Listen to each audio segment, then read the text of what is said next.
Hey everybody, it's time for a quick take that's actually a follow-up to my most recent video that teaches streamers how to create a panic button as a countermeasure to the recent stream of hate raids occurring on Twitch. Since the posting of that video, and seriously everyone, thank you so much for the comments and the questions, and a special thank you to those of you who have shared the video and told me that not only does the panic button give you peace of mind, but it has actually helped keep the trolls at bay. I have received a few questions about the video, both on YouTube and Twitch, so I thought I'd offer up a few answers to the most common ones here. Question 1. I followed your steps on my Elgato Stream Deck, and some of the steps worked. Some did not. What am I missing? I don't think you've done anything wrong here. There's a good possibility that your Stream Deck has just forgotten its authorization to Twitch. This happens often when you upgrade your Elgato software, and it's an easy fix. Simply go to Settings, the gear wheel icon located in the upper right, go to Accounts, and click on your Twitch account. Click Remove, that minus icon located to the right of the plus icon. Now click Add, that plus icon located to the left of the minus icon, and follow the steps to authorize your Twitch account. That should fix any steps that get skipped. Something else I'd recommend, test your panic button by running a quick stream, no more than 10 minutes. As some functions in my recipe are active only when you stream. Just remember to take that auto tweet you're sending out and rewrite it to test, and delete it from your tweet stream after you wrap up your test. You don't want to send out false alerts and be that streamer who cries wolf. Question 2. In some other panic buttons featured on YouTube and Twitch, I've seen people turn chat into emotes only, but you suggested the subs only mode. Why? Switching to followers only still allows for the hate raid bots to follow you, then start posting offensive messages. This is problematic as there is a loophole in Twitch's terms of service that holds you accountable for your chat even when you are offline. That's why it is a good idea to lock down your stream when logging off. While unconfirmed in my own research, I've been told by other streamers, people behind these hate raids are apparently able to take emotes and arrange them to create offensive messages. I'm suggesting subscribers only because if haters want to come into my chat and post offensive messages, I want them to pay for that privilege. So you can run emotes only, but you do have options. Question 3. What if I don't have a Stream Deck? What can I do? The best non-Stream Deck setup I can recommend is a second monitor or device that has your channel's chat window in it. I recommend that you use Twitch's Stream Manager. If suspicious accounts start following you during your stream, immediately go into sub-only mode and then put your chat into slow mode. This will give you time to clear your chat and then block and report these suspicious accounts. And speaking of those, question 4.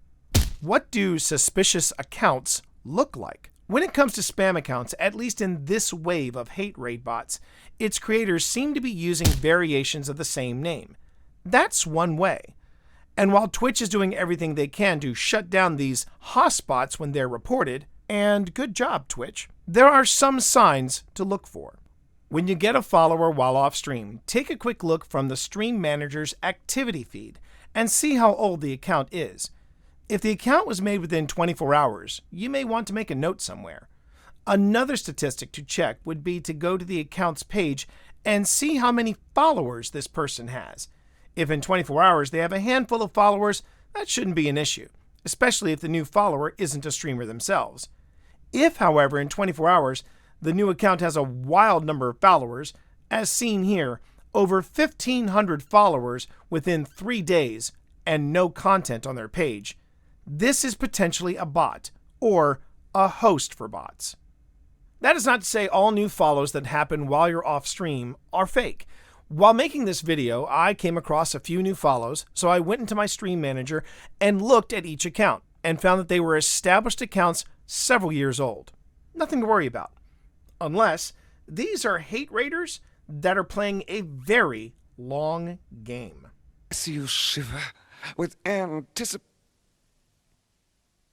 One more thing to watch out for is if a group of people you remember following you follow friends of yours within a block of time.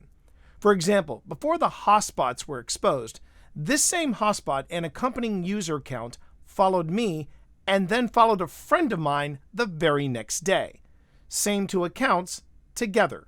Coincidence? Doubtful. Checking accounts may be a bit of a time investment, but until things even out and Twitch gets hate raids beat, you should look into details of the people who follow you. There are some tracks malicious hackers cannot cover. Question 5. Is there a way to set up a chat command, like with sounds, that can trigger the multi-action in case a hate raid comes in while the streamer is away? So there's a yes and a no to this one. Can you add a sound effect to your panic button, like something to lighten the mood, or something to let your chat know that you're in DEFCON 1, whatever the reason? Sure, you can go ahead and do that. But in my research, there is no command for the Stream Deck that does what this streamer wants to accomplish in the end. The streamer is looking for a solution where in between streams, if a sus follow happens, the alert triggers the multi-action that locks down the stream. Great idea, but Stream Deck doesn't work that way. Stream Deck needs someone there to trigger an action. There is a remote app that does allow you remote access to your Stream Deck, but again, you still have to know if a hate raid is in progress for the app to do you any good. You are better off ending your stream in a secure mode, whether it is emotes only or subs only. And finally, question 6. It sucks that we're at this point. Is Twitch doing anything about this? As they say in Aotearoa, kia kaha. Yes, it has been a hassle dealing with hotspots and hate raids, and Twitch does have their work cut out for them. The good news, they seem to be taking steps forward in combating these hackers. Last week, Twitch filed a federal lawsuit against 2 suspicious users who they believe are behind these hate raids. Twitch alleged that these 2 account holders specifically targeted streamers from marginalized groups with racist, sexist, and homophobic language and content, as stated in their lawsuit. As Insider reports, despite suspending the users' accounts, the defendants were undeterred and evaded Twitch's bans by creating new, alternate Twitch accounts and continually altering their self-described hate raid code to avoid detection and suspension by Twitch, the company said in the lawsuit. Twitch told Insider in a statement that the company hopes the lawsuit will shed light on the identity of the individuals behind these attacks and the tools that they exploit, dissuade them from taking similar behaviors to other services, and help put an end to these vile attacks against members of our community. Although the identities of these users remain unknown, Twitch suspects the trolls are from Austria and the Netherlands. So while we are far from these hate raids being done, because it is suspected that there is a group of people behind these hate raids, and not just these 2 yuccaputses, this is a step forward. It's still on us, the streaming community on a whole, to keep a watchful eye on each other. And don't hesitate, if you've got a question on this matter, to throw it my way. Sure, I'm here to game, and I'm here to create content, but Twitch Dad? He's also here to help. Yeah, I know some stuff about streaming. It's like I wrote a book or something. Patient. And there you go, my quick take on your questions concerning my panic button tutorial. If you don't want to miss any of my other quick takes or deep dives into pop culture, hit that subscribe button. Make sure your notifications are enabled, and you can catch me next time. Until then, stay safe, stream on, and enjoy the ride.